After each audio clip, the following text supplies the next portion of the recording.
नमस्कार। आप देख रहे हैं जोहार झारखंड। मैं हूं आपके साथ अक्षय सिंह। बुलेटिन की शुरुआत इस वक्त की बड़ी खबर के साथ। झारखंड में सोरेन सरकार की चाक चौबंद व्यवस्था से कोरोना शिकस्त खा चुका है। जी हां, ये बड़ी खबर इस वक्त आपको बता रहे हैं। दरअसल झारखंड में हेमंत सोरेन सरकार की तरफ से जो चाक चौबंद व्यवस्था की गई उसकी वजह से कोरोना हार चुका है। सोरेन सरकार ने कोरोना को शिकस्त दी है। पिछले 24 घंटे में सिर्फ 2 केस दर्ज किए गए। झारखंड में सरकार की व्यवस्था का परिणाम अब नियंत्रण में कोरोना आ चुका है। झारखंड में कोरोना का प्रसार थम चुका है। साप्ताहिक संक्रमण वृद्धि दर 0 सामने आई। ये बड़ी और अहम खबर इस वक्त आपको बता रहे हैं। दरअसल देश के कई राज्यों से कोरोना की लहर अब खत्म होती दिखाई दे रही है। झारखंड से इस वक्त की बड़ी खबर आपको बता रहे हैं, जहां पर सरकार की व्यवस्था का परिणाम ये कि कोरोना अब हारता दिखाई दे रहा है। पिछले 24 घंटे में महज 2 केस सामने आए। झारखंड में हेमंत सोरेन सरकार की तरफ से बनाई गई योजना के चलते कोरोना अब शिकस्त खा चुका है। झारखंड में सरकार की व्यवस्था का परिणाम यह है कि अब कोरोना पूरी तरह से नियंत्रण में आ चुका है। कोरोना से जंग में झारखंड एक रोल मॉडल के तौर पर सामने आ रहा है।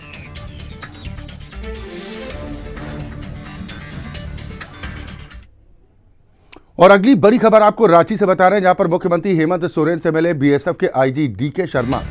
मेरू हजारीबाग के आईजी डीके शर्मा ने शिष्टाचार मुलाकात की है। बीएसएफ आईजी डीके शर्मा ने मुख्यमंत्री हेमंत सोरेन को गुलदस्ता भेंट किया है। इस दौरान सुरक्षा को लेकर बातचीत मुख्यमंत्री से हुई है। हालांकि शिष्टाचार मुलाकात इसे बीएसएफ के आईजी ने करार दिया है।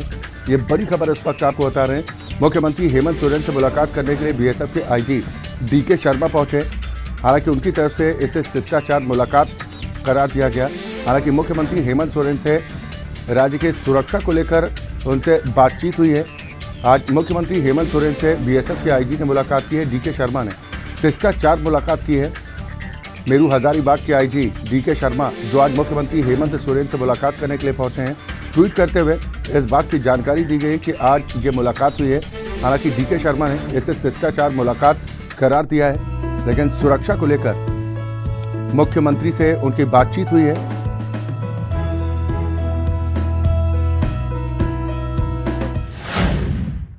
और अगली बड़ी खबर, झारखंड सरकार का राज्य भर में कृषि क्रांति पर अब फोकस है। दरअसल एटीएमए की ओर से आयोजित कृषक गोष्ठी को अब कारगर बनाया जा रहा है। स्थानीय भाषा में किसानों को खेती की जानकारियां दी जा रही। ये बड़ी खबर इस वक्त आपको बता रहे हैं। किसान भी बढ़ चढ़कर इस गोष्ठी में हिस्सा लेने के लिए प्रेरित दिखाई दे रहे हैं। कृषि क्रांति पर अब झारखंड की हेमंत सोरेन सरकार का पूरी तरह से फोकस है। बाकायदा एक गोष्ठी का आयोजन किया गया है जिसमें किसानों को जानकारियां दी जा रही हैं। झारखंड सरकार का राज्य भर में कृषि क्रांति पर पूरी तरह से फोकस दिखाई दे रहा है। आत्मा की ओर से आयोजित कृषक गोष्ठी को कारगर बनाया जा रहा है। स्थानीय भाषा में किसानों को खेती की जानकारियां दी जा रही हैं ताकि किसानों को खेती के नए नए तरीकों के बारे में बेहतर तरीके से जानकारी हो पाए और किसान बढ़ चढ़कर इस गोष्ठी में हिस्सा लेने के लिए उत्साहित दिखाई दे रहे हैं।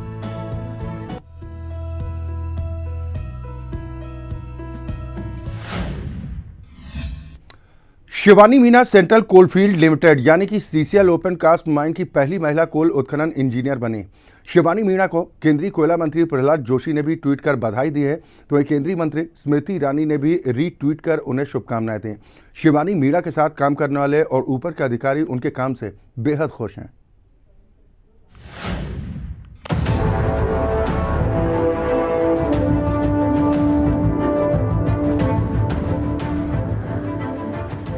झारखंड के रामगढ़ के सीसीएल रजरप्पा प्रोजेक्ट में शिवानी मीना एक इंजीनियर के रूप में काम कर रही हैं। वो यहां खुली खदान में भारी भरकम मशीनों के रख रखाव का काम देखती हैं। राजस्थान की रहने वाली शिवानी इलेक्ट्रिकल इंजीनियर हैं और आईआईटी जोधपुर से इंजीनियरिंग की पढ़ाई की है। कोयला खनन के इतिहास में पहली बार एक महिला इंजीनियर का चुनौतीपूर्ण काम करने में वो फूली नहीं समा रही। मैंने आईआईटी जोधपुर से बीटेक की है इलेक्ट्रिकल इंजीनियरिंग के थ्रू।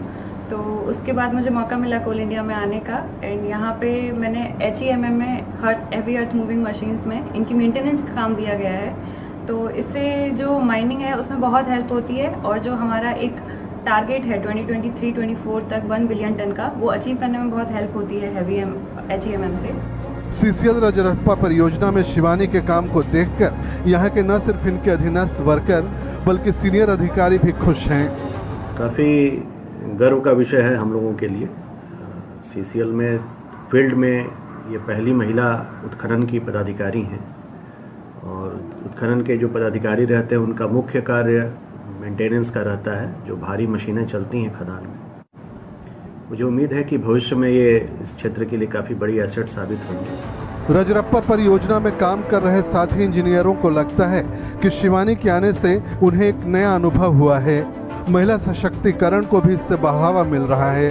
बहुत अच्छा है, महिला सशक्तिकरण के और प्रधानमंत्री भी हमारे जोर दिए हुए हैं। हम लोग भी एक नया एक्सपीरियंस होगा इनको आने से और बहुत अच्छी जानकार हैं। जैसा अभी प्रारंभिक में लगा है, हम लोगों को एज ए सुपरवाइजर हम यहाँ काम करते हैं, तो हम चाहते हैं जो इनके थ्रू हमारा और जो है न्यू डेवलपमेंट इलेक्ट्रॉनिक्स में चाहे इलेक्ट्रिकल में वो हमको जानकारी मिलेगा।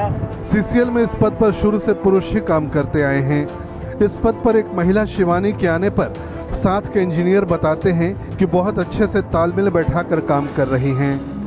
आज हम लोग के लिए शिवानी मीना जब से हमारे CCL में ज्वाइन की है, हम लोग के लिए बहुत गौरव का क्षण है कि एक महिला इंजीनियर के रूप में ये पूरा एक प्रेरणा स्रोत बनी हुई है और हम लोग को बहुत खुशी हो रहा है कि वो जिस तरह से उसको HEMM के मेंटेनेंस का वर्क दिया गया बहुत अच्छा से कर रही है और सभी अधिकारी कर्मचारी और जितने कामगार हैं उनके साथ बहुत बढ़िया तालमेल के साथ यह कार्य कर रही है। हमारा नारी सशक्तिकरण का एक प्रेरणा स्रोत बनी हुई है। CCL ओपन कास्ट माइन में आई पहली महिला इंजीनियर का शुरुआती काम ही बताता है कि महिलाएं अब पुरुषों से कहीं कम नहीं हैं। शिवानी को देखकर देश की दूसरी बहन बेटियों को भी प्रेरणा मिलेगी।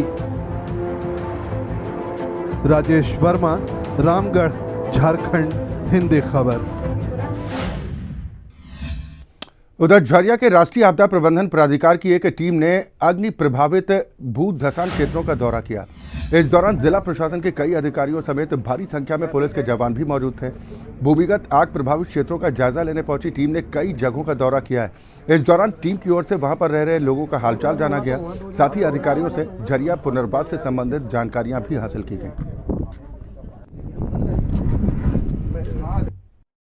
क्षति नहीं पहुंचे उसके लिए हम लोग भारत सरकार से केंद्र के निर्देश पे आए हुए हैं और देखते हैं कि क्या कर सकते हैं जिससे आम लोगों को ये जो जमीन धंसती है उससे नुकसान नहीं होगा। ये पर विस्थापन को लेकर के तो मतलब इसमें तो मैं कमेंट नहीं करूंगा क्योंकि मुझे पूरी जानकारी जब तक नहीं होगी। मैं तो अभी जो एक लिमिटेड उद्देश्य है इस कमेटी का, तो आग लगने से लोगों को जो परेशानियां हो जाएं, मान लो लाइफ और प्रॉपर्टी जो एंडेंजर में पड़ जाए, उसको कैसे रोका जाए, उसको जो है कैसे जो पुनर्वास किया जाए, उसके पहलुओं को जांच करने के लिए।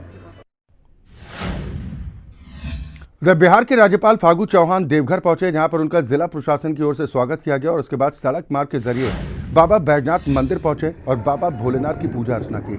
इस दौरान राज्यपाल ने कहा कि देश की भलाई के लिए बाबा बैजनाथ से प्रार्थना की है। बाबा अंतर्यामी हैं, वो सब जानते हैं, सभी का कल्याण करेंगे। आपको बता दें कि इस दौरान एयरपोर्ट समेत बाबा मंदिर के आसपास सुरक्षा के तगड़े इंतजाम किए गए थे।